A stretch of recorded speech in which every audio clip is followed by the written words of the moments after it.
Magandang umaga sa lahat. Masayang makita kayong muli. Magandang umaga din sa katabi ko. Tama, maraming bagay na nangyari at nangyayari sa balita at gusto nating pag-usapan ang ilan sa mga iyon ngayon. Partikular na itong kamakailang kaganapan ng Papa.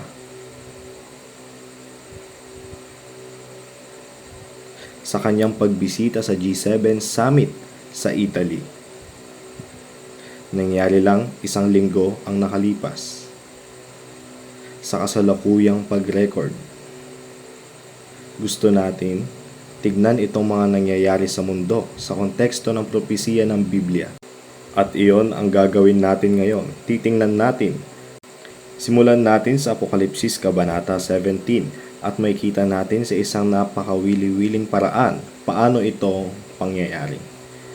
Ipinapakita sa atin kung nasaan na tayo sa propesiya. Magsimula tayo sa unang talata. At makikita ng bahagya kung paano ito umuugnay, gayon din sa napag-usapan ng nakaraang linggo. At dumating ang isa sa 7 anghel na mayroong 7 mangkok. Ito ay tungkol sa mga mangkok ng mga salot na ibubuhos.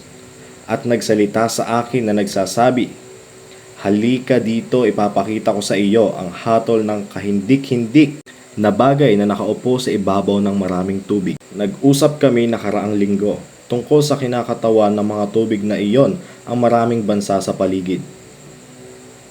Sa European setting at marahil maikling ibang ideya na pinaniniwalaan ng maraming tao sa propesiyang ito. Nagmula sa taong 90 pagkatapos ni Kristo noong si John, ang taong tumanggap ng pagpapahayag at ang malaking tubig para sa lahat ng mga bansang iyon. Narito ang Mediterranean Sea at ang patutot ay nakaupo dito. Sa lugar ng Mediterranean Sea na iyon, ang karaniwang kaalaman bago 2,000 years. Sa mismong upuan ng Rome. Eksakto. At dito nagpapatuloy sa verse 2, kasama ng mga hari ng mundo na may kaugnayan sa Estados Unidos at kaya ang mga hari ay magiging mga pangulo ng Estados Unidos. Lalo na gumawa ng pakikiapid at ang mga maninirahan sa lupa ay nalasing sa alak ng kanyang pakikiapid. So doon makikita ang relasyong ito. Ang relasyon sa pagitan ng dagat at ang lupa. Eksakto ang dalawang bagay, ang kapayapaan at paghahayag. Tama, eksakto. Kaya sa loob ng maraming taon, sa halos buong kasaysayan ng Estados Unidos, nagkaroon ng pagtutol sa Katolisismo na namumuno sa Europa. Kaya naman umalis sila sa United States. Ano ang naging Estados Unidos? At dalawa lang. Mga pangulo sa kasaysayan ng Estados Unidos na Katoliko. Ang una ay si John F. Kennedy na pinaslang at ang pangalawa ay si Joe Biden.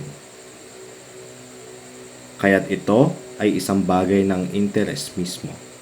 Oo, ngunit tiyak ang relasyong ito ay inilalarawan dito.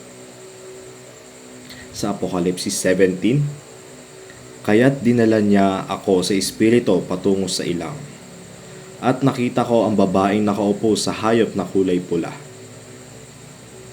Puno ng mga pangalan ng pamumusong. Ang halimaw na ito ay may 7 ulo at 10 sungay. Ngayon, ito ay, siyempre, simbolikong wika at ang kailangan nating maunawaan kung ano ang simbolong kinakatawanan nito, ang halimaw. Mayroon itong 7 ulo at 10 sungay. Kaya isentro natin, lalo na sa 7 ulo at 10 sungay ngayon, dahil mayroon tayong isang visual na paglalarawan ng kung ano ang kanilang kinakatawanan. Sa ating panahon ngayon, dahil sa panahong ito ng kasaysayan, kung saan anong grupo, meeting, ang G7, sila ay, sino sila? Sila ba ang ministro ng pananalapi na nagsama-sama o ang mga leaders ng mga maimpluwensyang bansa sa mundo. Ang mga pinunong iyon ay mga leaders ng estado. So individual na mga tao. Habang nakikita natin ang lineup ng mga individual na leaders ng Italy, UK, Japan, India, Alemanya, at syempre may ibang tao sa meeting. Pero tinawag itong G7 dahil sa 7 iyon. Heads of state na kinakatawan doon. Pero hindi lang sila ang nandoon. At mas makikita natin iyon habang nagpapatuloy tayo, pero balikan na lang natin ang chapter. At ang 10 sungay ang magiging malinaw sa ibang pagkakataon. Ngunit magpatuloy tayo, inilalarawan nito ang babaeng ito na nakaupo sa halimaw. Hanggang ngayon, nakikita natin ang 7 ulo. At para lang linawin ng isang babae na sa propesiya, eksakto hindi isang babae, ngunit isang simbahan. Kaya't nakakagulat na ang pinuno ng isang simbahan, ang Mother Church, ay kabilang sa 7 pinunong iyon. At ito ay siyempre ang unang pagkakataon sa kasaysayan na binisita ng Papa itong grupo ng 7, kaya tiyak na isang napakahalagang kaganapan iyon. Sa makatuwid, itinuturo nito ang ating pansin sa propesiya na ito at sa babae. Itong simbahan na nakasakay sa hayop. Ngayon, kapag nakasakay ka sa hayop, sabi ng kabayo, na may kontrol. Sana. Normally, kung nakasakay ka sa kabayo, hindi ito ligaw na kabayo. Tama. So, ang rider ang may kontrol sa kabayo. So, ang propesiya ay tungkol sa babae. Itong simbahan na may kontrol sa halimaw. Ganyan ang balak maging lalaki. At nagbibigay ito ng ilang karagdagang detalye tungkol sa babaeng ito sa susunod na verse, at nararamtan ang babae ng kulay ube at ng pula. Mayroon bang simbahan na nakasuot ng kulay ube at scarlet?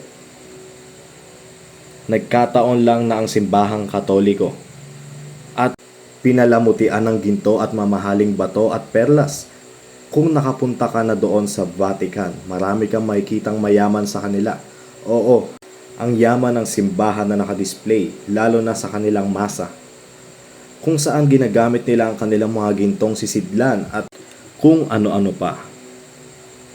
May hawak na gintong tasa, puno ng mga kasuklam-suklam at karumihan ng kanyang pakikiapid. May nais akong ituro, na kahit ang mga piling tao ay alam ang tungkol sa propesiya.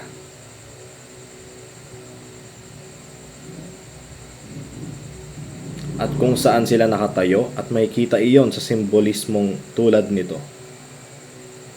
Ito ang 75th anniversary noong nakaraang taon mula sa World Health Organization, at sa larawang ito lang alam mo, picture lang ng babae. Ngunit may ilang mga kapansin-pansing bagay tungkol sa larawang ito. Una sa lahat, mapapansin mo na may string nakabalot. Ngayon, ito ay dumating pagkatapos ng panahon ng COVID. Pagkatapos maibigay ang mga pagbabakuna.